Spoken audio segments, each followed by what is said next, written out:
The boy was stranded at sea for over 200 days, and the lifeboat in front of him was his last hope for survival. When he jumped onto the boat, he found a tiger living on it. In order to survive, he mustered up the courage to scare the tiger. Then he took off his pants and used urine to mark his territory on the boat. Mine! You understand? Yours! Mine! The tiger smiled at Pi and then slowly turned around.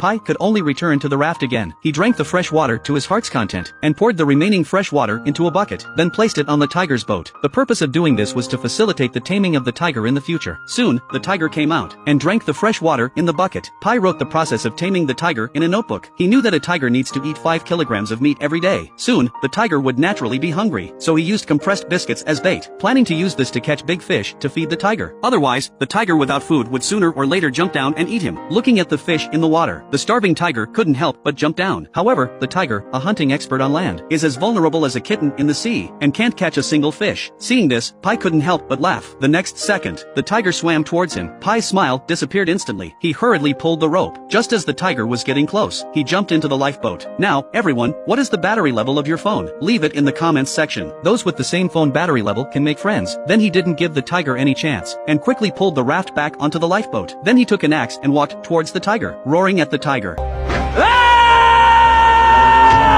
Looking at the tiger's innocent eyes, Pi finally softened in the end. He dismantled the boat board to make a ladder. Until nightfall, the tiger was holding onto the edge tightly. Pi on the boat once again pushed the raft off the lifeboat, then threw the made ladder into the water. Pi jumped back onto his own raft again. The tiger finally climbed back onto the lifeboat along the ladder. During the day, Pi started his fishing trip again. Watching the fish slowly swim into the fishing net he had set up in advance, Pi seized the opportunity and pulled hard, holding the fish tightly in his arms. Then he took an axe from the raft, swung the axe and smashed it wildly, until the fish's color slowly changed from green to gray. This was his first time killing. Tears of sadness flowed from Pi, but in order to survive, he had no choice. He could only thank God for his grace. Pi fed the freshly caught fish to the tiger. The tiger, smelling the scent, quickly took the fish back. At night, Pi drifted onto a group of jellyfish. The jellyfish were especially beautiful at night. Looking at this magical scene, Pi happily slapped the water. Just then, he seemed to have discovered something. He saw something slowly approaching from the bottom of the water. The next second,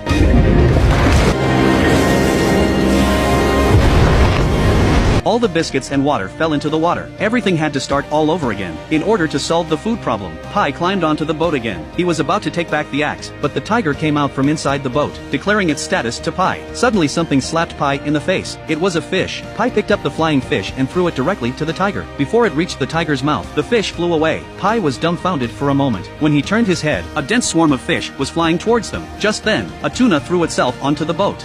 The tiger was about to eat the tuna. The boy, seeing this, immediately picked up a stick and poked it at the tiger's mouth.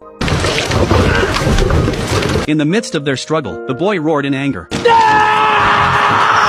The tiger was scared back by the boy's momentum. The boy took the opportunity to pick up the tuna and throw it into his own territory. This was the first time Pi had snatched food from the tiger's mouth. Although the tiger was very reluctant, it still obediently ate the small fish on the boat. At night, Pi cleaned up the tuna and ate it in big bites. Now, everyone, what is the battery level of your phone? Leave it in the comments section. Those with the same phone battery level can make friends. Pi knew very well, if he wanted to survive, he had to tame the tiger on the boat. Only by living in peace with the tiger would he have a chance to survive. From then on, Pi began his plan to tame the tiger. He took a stick and started to train the tiger. Unexpectedly, the tiger rushed over directly. Pi roared in anger, scaring the tiger back with his momentum.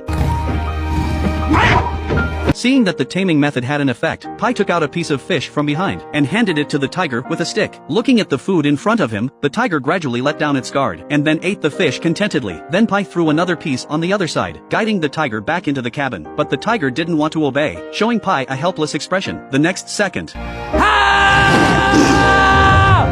then he returned to his own raft. Just then, he found a group of dolphins swimming not far away. Just as he was enjoying the view, Pi suddenly saw a ship in the distance. He hurriedly took out a flare gun and sent a distress signal into the sky. Then he took out another flare gun. Until he exhausted all his rescue items, the ship still didn't notice his position. At night, Pi found that the tiger had been staring at the bottom of the sea, as if something was attracting it. Curious, Pi also leaned over to take a look. He saw a large group of animals swimming at the bottom of the sea. Then a bunch of flowers emerged from the sea floor. The flowers scattered and turned into the shape of his mother. brother. Pi was stunned by the scene in front of him. He didn't know whether this was a dream or reality. But the weather at sea is always unpredictable. One second it was sunny, the next second it turned into a storm. A sudden storm swept them up. Heaven didn't show any mercy to Pi. He didn't know how long it had been. Pi finally woke up. However, the tiger, who had experienced the storm, was now on its last breath. Pi held the tiger on his thigh. They had been drifting for over 200 days, and had now become intimate partners. Pi had given up on survival, quietly waiting for death. But when he woke up again, they had drifted to a floating island.